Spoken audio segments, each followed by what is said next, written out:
Welcome to the Diadem. We are a small group, and I've written a book. This book was written to capture my journey from a lifetime of forced astral attack to poltergeist activity, navigating through the wolves of the corrupt and sold out church and the BS New Age, and finally, through a very small Bible study group and what we've learned. Believe me, I'm pissed right off. In the future, we're going to add controversial and truth-seeking Bible study series based on the lessons learned in this book. We may not have all the answers, but we've got a lot of them. And we hope you join us with an open mind.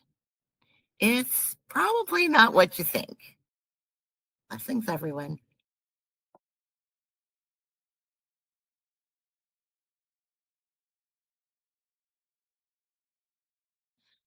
Chapter 1, Soul Death.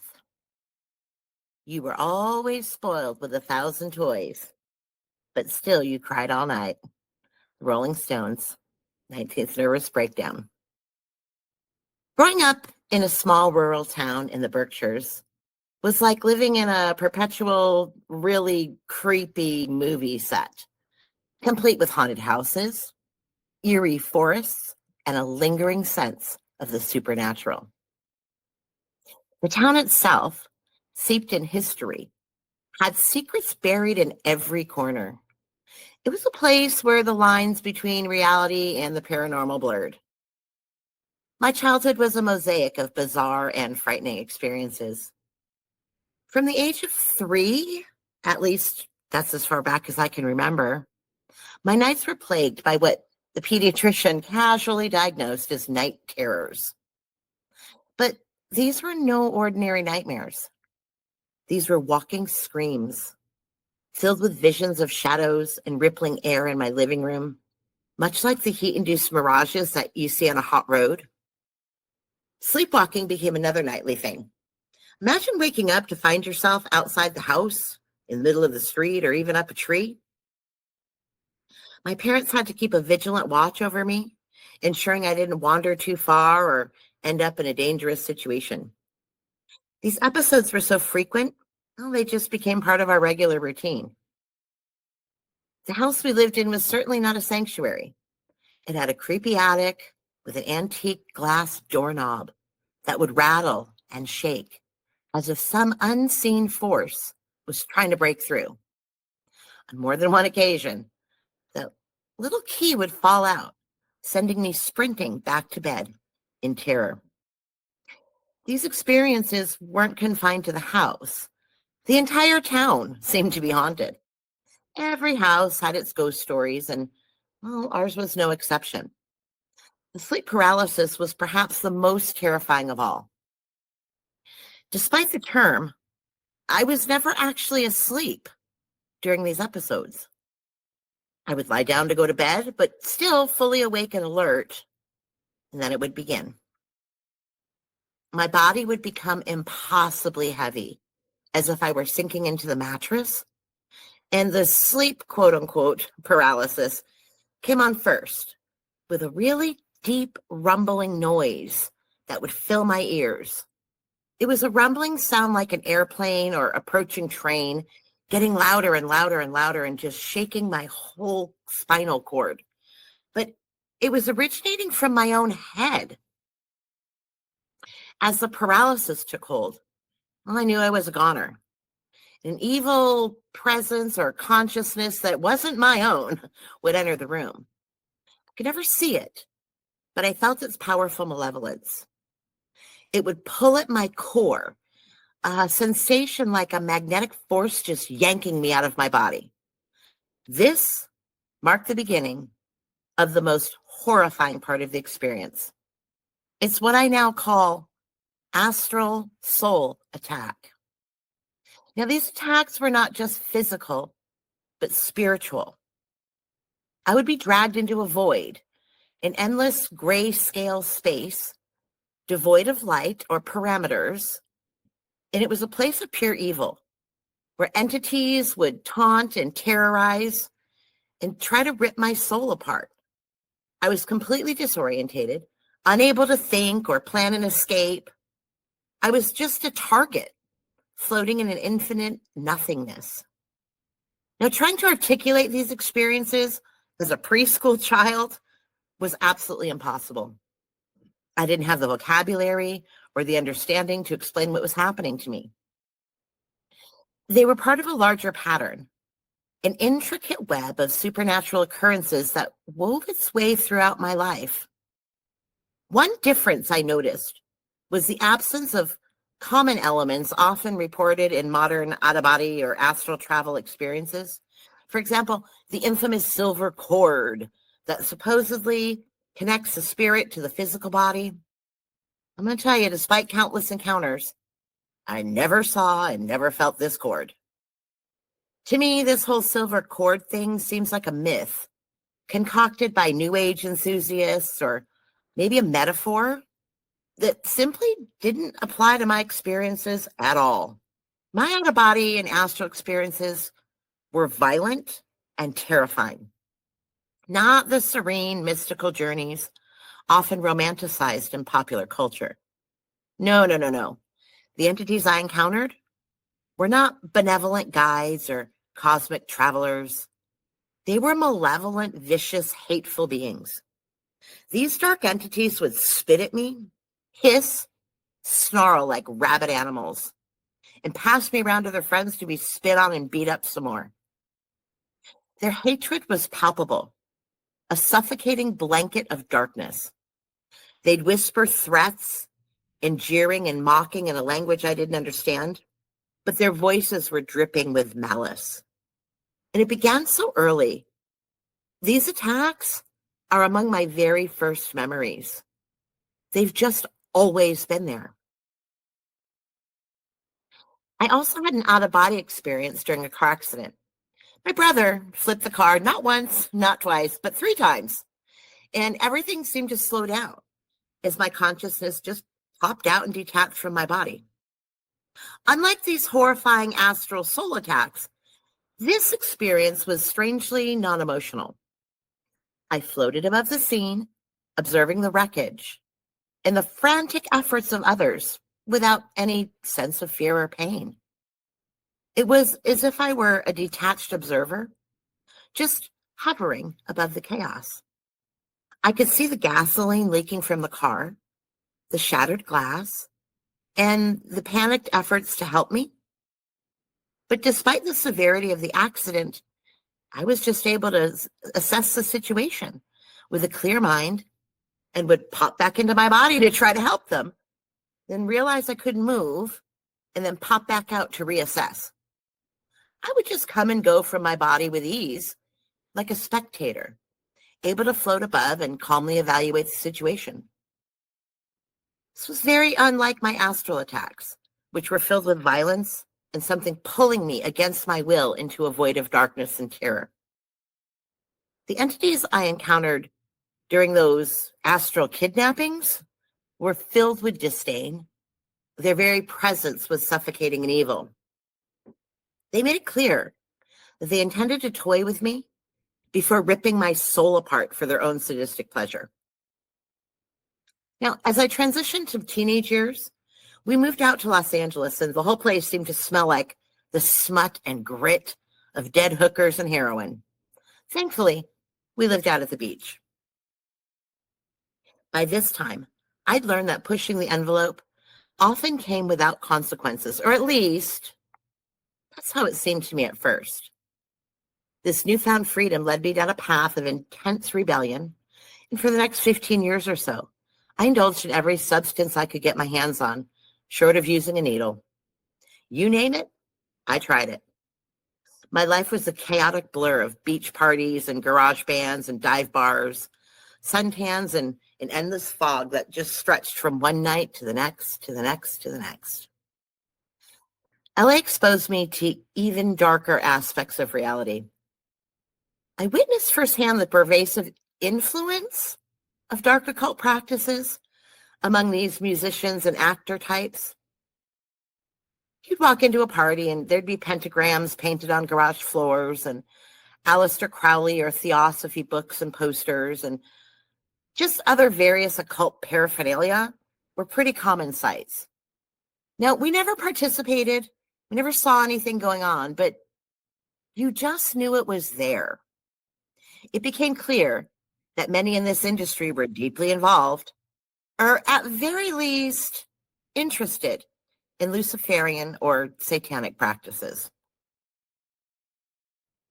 Regardless of what I believed, it was pretty undeniable that they believed it, whatever it was, and they were serious about their rituals and ceremonies, which means somehow my experiences were very likely real. Now, during this time, the infamous McMartin preschool trial unfolded in Manhattan Beach.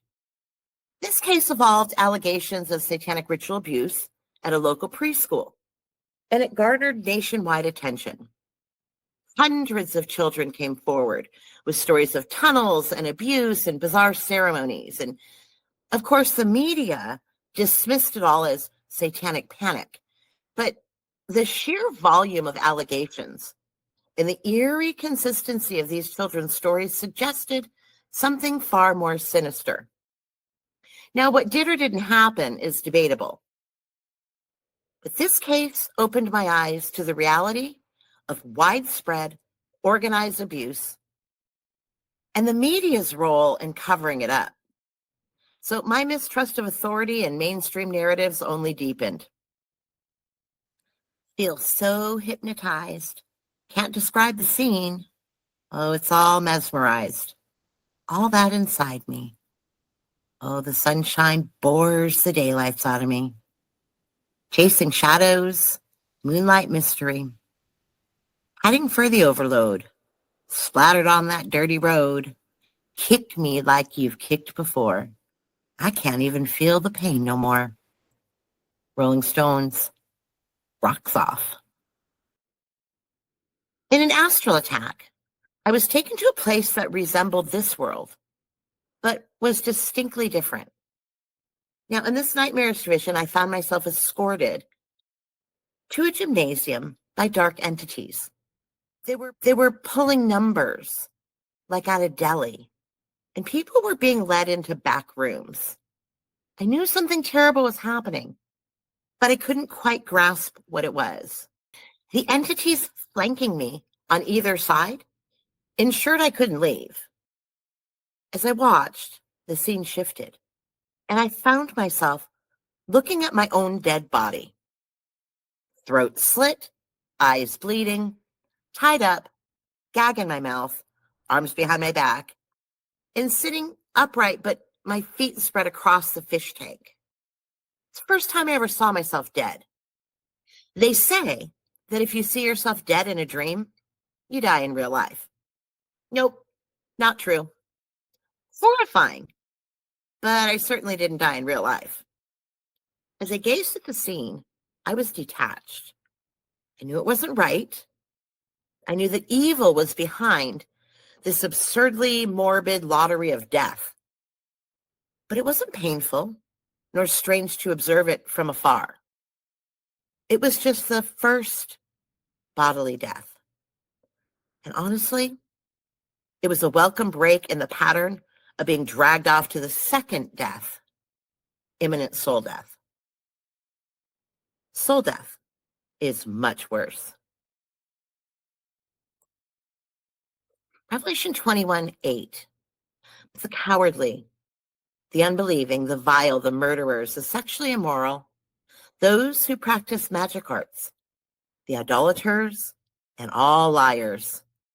They will be consigned to the fiery lake of burning sulfur. This is the second death. I realize the enemy is extraordinarily organized, and the public is extraordinarily clueless.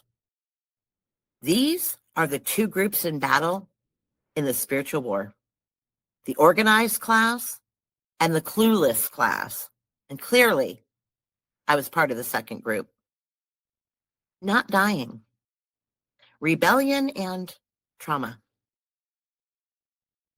From an early young age, my life has been punctuated by inexplicable and often terrifying events. These experiences, seemingly random and disconnected, were part of a larger tapestry of dark occult practices and natural laws. Supernatural attacks have been a constant presence since preschool, shaping my understanding of the world in really profound ways. On the other hand, I also seem to enjoy a divine protection from physical death, manifesting itself over and over and over in countless stories. These early experiences left an indelible mark on my psyche, making me acutely aware that there were actually unseen forces at play. Understanding how these forces operated was crucial to unraveling the spiritual laws that they manipulated.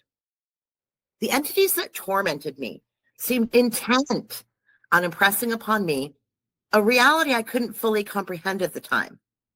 This concept of soul death. They didn't aim to kill me physically.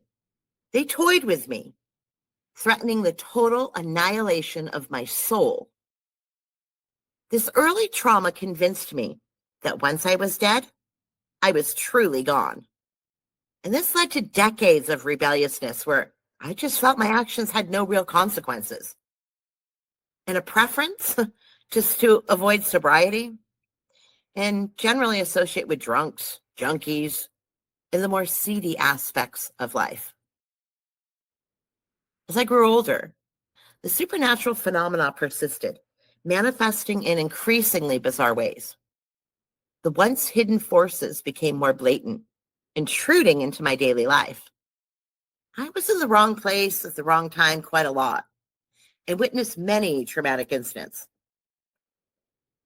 Whether through witnessing multiple shootings, bizarre accidents, or seeing people fall from roofs and balconies, these experiences only reinforced my belief in the fragility of life. Confronting physical death repeatedly forced me to reevaluate my earlier beliefs. From a young age, I was convinced that no matter what I did, the dark entities that haunted me would claim my soul at the end of my physical life. It wasn't a fear of hellfire, but rather the terrifying prospect of total soul destruction, a concept beyond the comprehension of a preschooler. Yet, it shaped my reality. The gruesome reality of death all around me made me question if my actions might have held a little more significance than I previously believed. These experiences pushed me to explore the deeper implications of soul death and the possibility of a destiny beyond the physical realm. It was a relentless battle, not just against the visible threats, but against an existential dread that sought to undermine any sense of hope or purpose. Despite seeking solace and guidance from every denomination of the church, at one point or another, I found them all to be utterly and abjectly useless in the face of relentless spiritual warfare that I endured. The words from the pulpit seemed ridiculously out of sync with the reality I was living.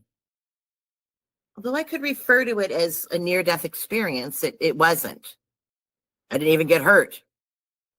But the odds say, as usual, that I should have. It was an ordinary day in Costa Rica, and the ocean was calling. We're driving down a dirt road by this bay. The sun was shimmering right on the water's surface. It looked idyllic. Trees lining the road turned into a rolling grassland that gently sloped to a rugged and pristine beach. As we approached, there was even a wild horse grazing nearby, and an old, seemingly abandoned hut added a touch of rustic charm to the scene. The ocean was irresistible, so I ripped off my clothes and dashed towards the water. The first sensation was a bit odd. Something slimy and tangled around my legs. Ugh, seaweed path, I thought, and I was trying to brush it off me as I waded deeper to get through it. But the further I went, the worse it got. Seaweed clung to my legs, wrapped around my arms and slithered right around my torso. The sensation was nauseating, but I was determined to get through this jungle of seaweed and enjoy my swim. I was stepping on it, tossing it off of me, yanking it from around me and throwing it. And as I struggled to swim through the thick, slimy tangle, little man burst out of the hut. It wasn't abandoned after all. He was shouting frantically in Spanish, and well, my Spanish was rudimentary at best, and I had no idea what he was yelling about. Panic set in as I thought, I'm about to be arrested for trespassing, while stark naked, and his wife, brandishing a newspaper, hit him over the head and took over the conversation. She held out a large beach towel, beckoning me to come ashore. Embarrassed and confused, I trudged back to the beach, still flinging off those chunks of seaweed. She wrapped me in the towel, providing a shred of dignity among the chaos, but the shouting didn't stop. They kept pointing towards the water with their faces, a mix of horror and concern, and when I finally turned to look, I saw hundreds, if not thousands, of little black heads sticking up out of the water looking at us. The realization hit me like a punch to the gut. It wasn't seaweed. It was a giant swarm of yellow-bellied sea snakes, which is one of the world's deadliest species. Their highly toxic venom would cause death within minutes. My heart pounded as the couple checked me over for any bites or swelling, and miraculously, I was unscathed. I'd been swimming with hundreds or thousands of deadly sea snakes and somehow emerged without a single bite. Now, to be fair, these snakes are notoriously docile unless disturbed, but stepping on them, thrashing through them, and hurling them off of me, I would assume, would be enough to be considered disturbing them. But what do I know? It was just another close call in a series of near-death experiences that seemed to define my whole life. And no, I never got hurt. Throughout my years, one thing remained constant. I did a whole lot of not dying, whether it was narrowly avoiding death by stopping just a foot short of a darkened cliff, a skydiving mishap, car accidents, or these surreal experiences like the encounter with the deadly snakes. I seemed to be marked by an uncanny resilience. People around me started to refer to me as God's favorite, or sometimes Death Girl, highlighting this strange dichotomy of being around people suddenly dying, but myself always having an uncanny string of once in a lifetime or against all odds stories of miraculous survivals. 1,000 may fall at your side and 10,000 at your right hand, but it will not come near you. Psalm 91. This verse is part of a larger passage that highlights God's protection over those who trust in him. It emphasizes that even in the midst of chaos and destruction, those under God's care will remain safe. Now, I would love to tell you that I came out unscathed because I trusted God, but that isn't true.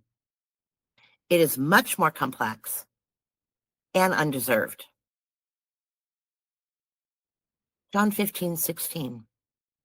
You did not choose me, but I chose you and appointed you so that you might go and bear fruit, fruit that will last, and so that whatever you ask in my name, the Father will give you.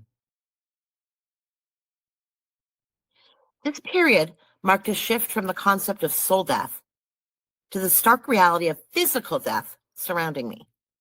My understanding of death evolved as I witnessed and narrowly avoided it. It was no longer just a metaphysical threat, but a tangible presence in my life.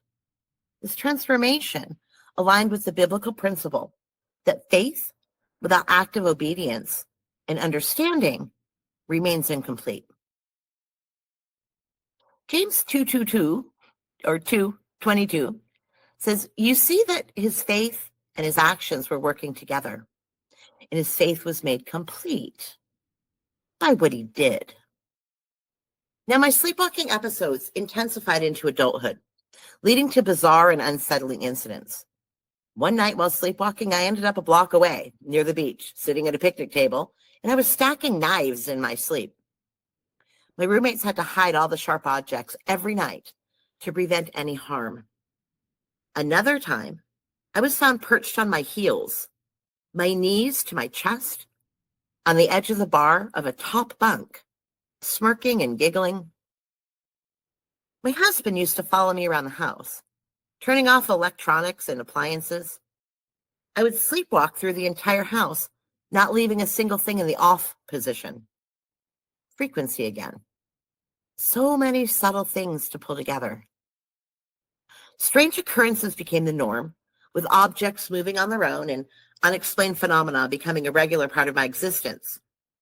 The lines between reality and the supernatural blurred, leaving me in a constant state of unease.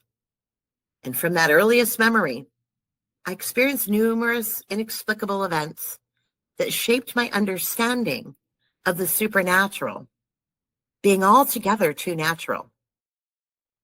These events, which seemed random and terrifying at the time, were actually connected by an intricate web of dark occult and natural laws.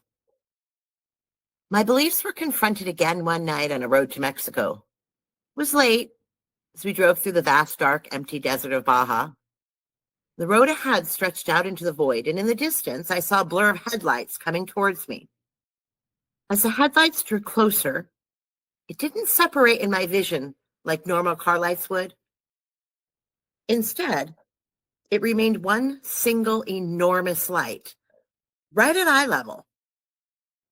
I initially thought it might be a motorcycle, but the light was far too large and intense. As we approached, it became clear that this light wasn't attached to any vehicle.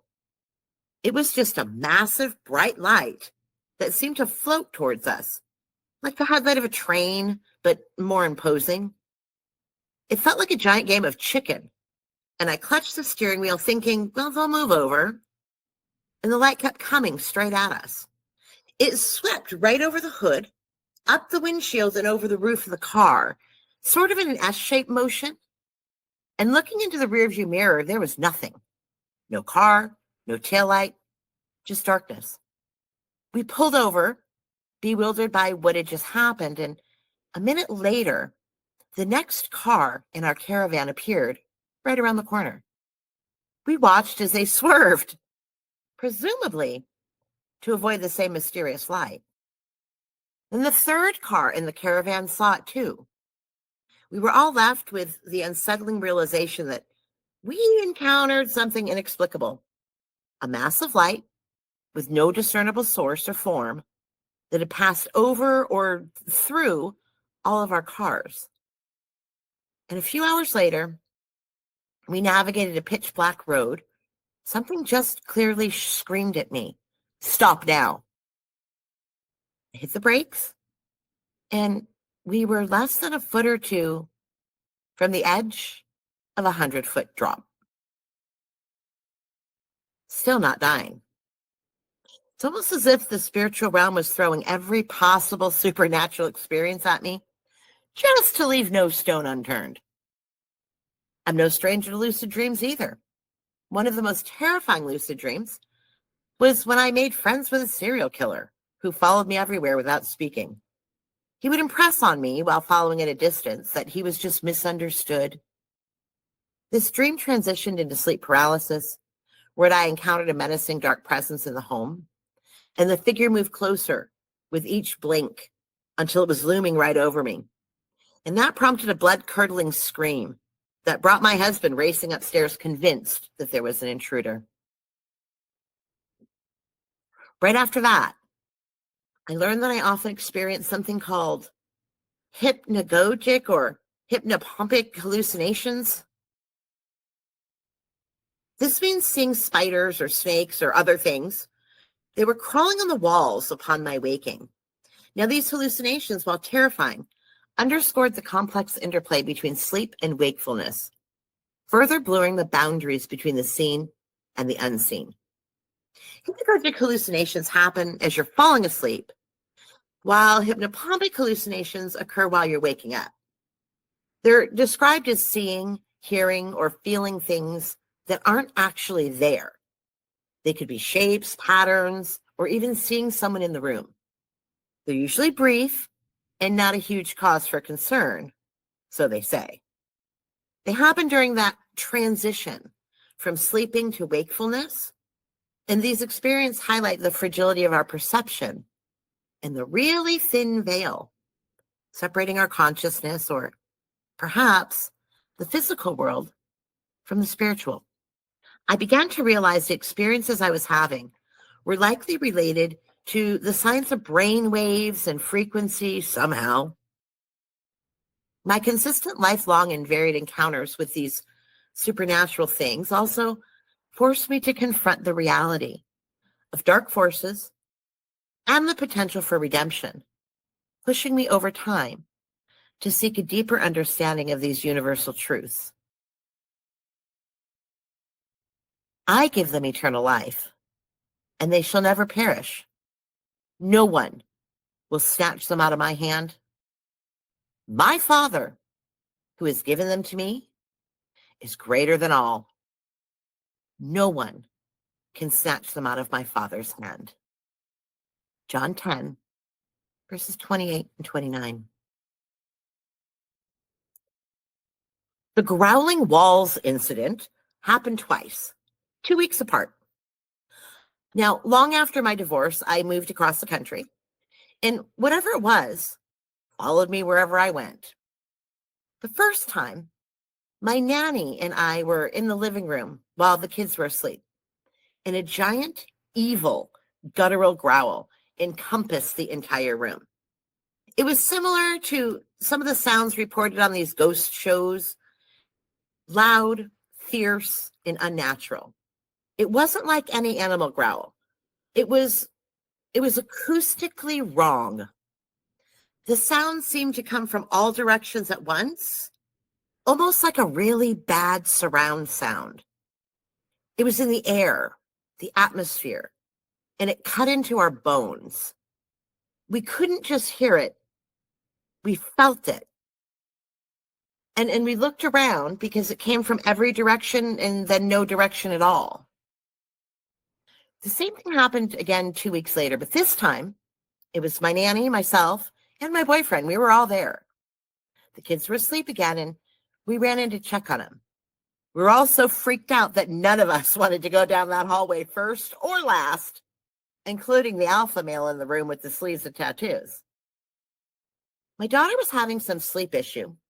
Her bottom half was stiff and heavy, while her upper body seemed like drunk and drooling, with wild eyes. She smirked a creepy smirk. Then she began to mimic me. Her glance sort of floated around the room, and I'd say, "Are you okay?" And her head would turn sharply. She'd look directly into my eyes, smirk, and repeat what I'd said. And we played this mimicking game for about 5 minutes. And then she hauled off and bit my shoulder, drawing blood. We got her back to sleep. Now, she eventually began to have sleep seizures, nocturnal, only during sleep.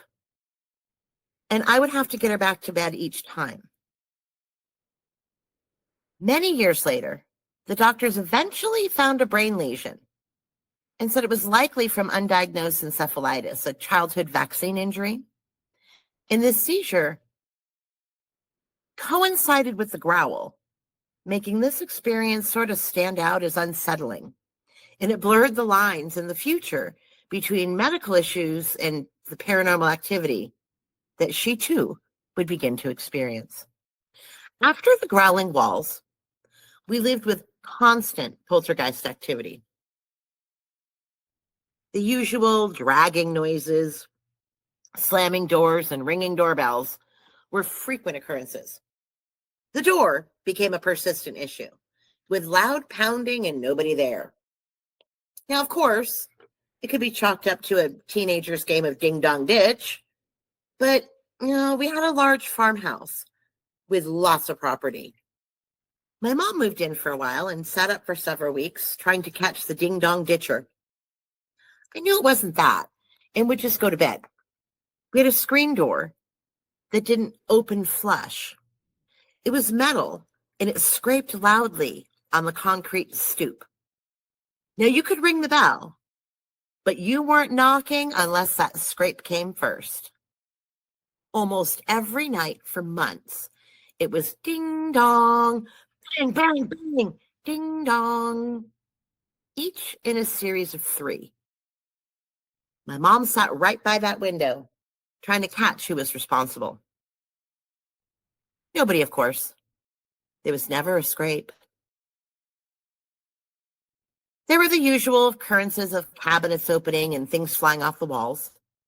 And nannies very soon refused to come over at night. My daughter was still seeing shadow people. But you know what? I was just a single mom trying to keep it together. Astral projections, or astral kidnappings, as I call them, also continued during this time. I was yanked out, but if I didn't let them drag me through the ceiling or the roof, I could be okay. I would crawl across the ceiling trying to get away. And I could then report what my mom, kids, or nanny were doing, watching, wearing in their bedrooms. Entities would threaten to hurl my out-of-body self and themselves onto my sleeping kids to kill them if I didn't agree to go with them. Same story, different day. I've been through hundreds of these.